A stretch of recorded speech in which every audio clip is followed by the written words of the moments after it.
pagkain sa Singapore? Meron pala nun? Tara, puntahan natin, dali! Simplihan lang natin nakaligo nga pala ako ngayon.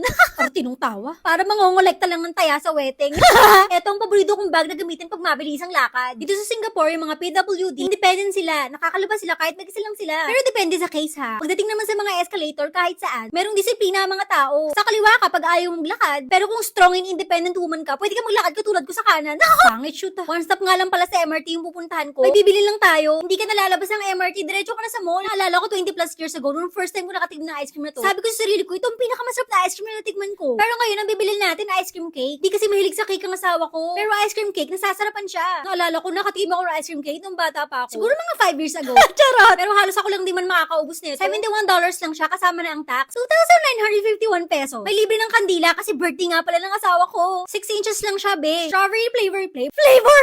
Punta na tayo sa murang kainan. Mura kasi mas mura siya sa kinainin ko kahapon. Tingnan nyo naman yung presyo. $1 katumbas niyan, 41 pesos sa pera natin. Sa Pilipinas ba, magkano yung Japanese yakitori kada isang tuhog? $11.80. Lahat na to kasama ng tubig. Bali 490 pesos sa pera natin. Yung pinakadulo sa baba, Japanese hotdog yan. Yung texture niya, mas makapal yung balat. Tapos pag ginagat mo, para siyang ham na hindi mumurahing ham ha. Hindi rin siya strong flavor, pero distinct yung flavor niya. Yung malalaman mo talaga hindi siya mumurahin. Pero number 1 pa rin yung pure foods natin. Ito naman asparagus na binalot sa bacon. Tapos yung kasunod, pork belly. Tapos binudburan ko siya ng Japanese chili flakes. At binudburan na siya ng nori at saka ng sauce ng server. Yung dark green na strip. Yung huli naman, chicken skin to. Crunchy pa siya kasi bagong luto. Yung purple naman sa corner, pickles yan. $1.40 nga pala yung pinakamura sa mga sticks na to. 58.2 pesos sa pera natin. Pinakamahal naman is $2.60 or 108 pesos sa pera natin. Yun yung bacon asparagus na pinili ko kanina. Simut sarap, besh! Mantakin mo sa presyo yun, busog na ako. Murang kalahati yung presyo sa kinain ko hapon.